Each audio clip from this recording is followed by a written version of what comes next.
আমাদের সন্তানদেরকে আল্লাহ সুবহানাহু ওয়া তাআলা আমাদের কাছে আমানত হিসেবে পাঠিয়েছেন। ওদেরকে জান্নাতের পথ দেখানো আমাদের দায়িত্ব।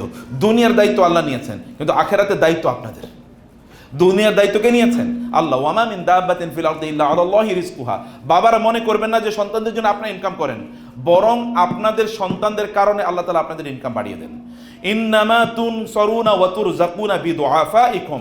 রাসূল সাল্লাল্লাহু আলাইহি বলেছেন, আল্লাহ তাআলা আমাদেরকে রিজিক দেন আমাদের মধ্যে যারা দুর্বল তাদের কারণে। আমাদের দুর্বল কারা? দুটো গ্রুপ। হাদিসে এসে রাসূলুল্লাহ বলেছেন আমাদের মধ্যে দুটো গ্রুপ আছে দুর্বল, একটা হচ্ছে ছোটরা, একটা হচ্ছে নারীরা।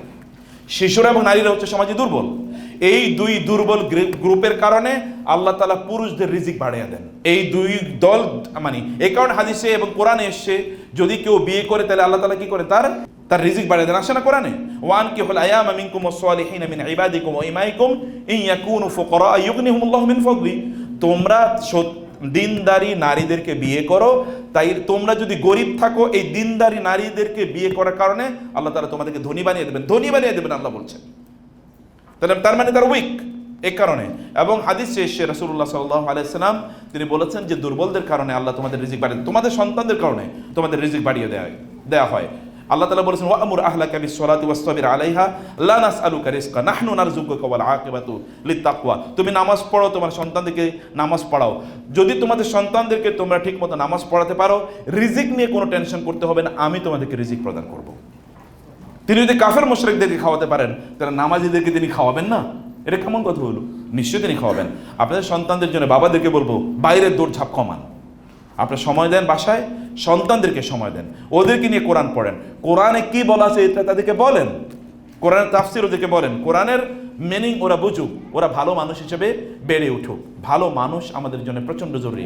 ভালো মানুষ কোরআন ছাড়া কেউ কোনো জিনিস ভালো মানুষ বানাতে পারবে না। পৃথিবীর সকল ভালো মানুষের কাছে গিয়ে দেখেন, ও যদি আপনি দেখেন উপরে উপরে, বাংলাদেশে বলা হয় উপরে দিয়ে ফিটফাট, ভিতরে দিয়ে সদরঘাট, বাংলাদেশে এটা বলা হয়। তো উপরে দিয়ে প্রচুর পরিমাণে ফিটফাট লোক দেখবেন, কিন্তু ভিতরে ঢুকে যখন আপনি দেখবেন this people are never good people. কেবলমাত্র ভালো মানুষ হতে পারে কোরআনের ছায়া তলে। আমি আপনাদেরকে বলবো বোনেরা, বাজারে যাবেন, সুন্দর সুন্দর বই আছে, বিলিভ মি। আমাদের আজকে দুইটা বই আছে এখানে। একটা হচ্ছে মায়েরা, আসলে সোনালী যুগের এই যে বড় বড় মানে ইসলামিক স্কলার যাদের কথা বললাম, তাদের মায়েরা কিভাবে তাদের সন্তানদেরকে লালন পালন করেছেন তার উপর একটা বই। আর একটা হলো গোটা জীবন জুড়ে নাসিহা দরকার আমাদের, কোন পদ্ধতিতে আমাদের জীবনটা পরিচালনা করবো। দুটো বই আপনারা নিয়ে যাবেন, এটা মাস্ট রিড। বাসায় বসে পড়বেন, বাচ্চাদেরকে নিয়ে পড়বেন, পড়াবেন, এবং অন্যদেরকে আপনারা গিফট করবেন, আত্মীয় স্বজনদেরকে, বোনদেরকে গিফট করবেন, বান্ধবীদেরকে গিফট করবেন। অন্য কিছু তো গিফট করছেন, হাদিয়া, বই, মানে অন্য কিছু যেটা আপনারা ঈদের সময় দিতেন, বাবাকে বই, একটা দুইটা বই তাদেরকে দেন, কালচার তৈরি হোক। আমি আমার জীবনে দেখেছি বাংলাদেশের একজন বড় ইসলামী ব্যাংকের প্রতিষ্ঠাতা সহ ইসলামিক ইউনিভার্সিটিগুলোর প্রতিষ্ঠাতার মধ্যে একজন, এত বড় স্কলার বাংলাদেশে খুব কম এসে আমাকে বলতে, চাচা আমি প্রতি মাসে 30-40 হাজার টাকার বই গিফট করি। আমি বললাম সুবহানাল্লাহ, সাদাকায়ে জারিয়ার কি বিশাল বড় কাজ।